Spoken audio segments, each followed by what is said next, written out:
Ever wondered what happens to all those pineapple leaves after harvest?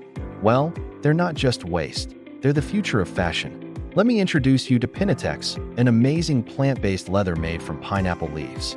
This isn't just another vegan leather, it's a total game changer for sustainability. So how does it work? First, farmers collect the long leaves that are usually thrown away.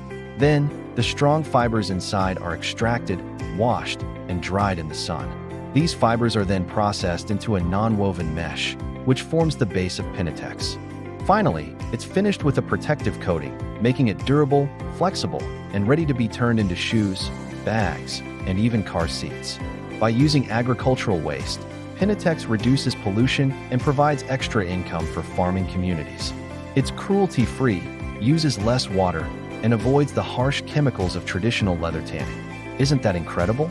For more incredible product journey, don't forget to like and subscribe to From Raw to Ready Lab. Thanks for watching.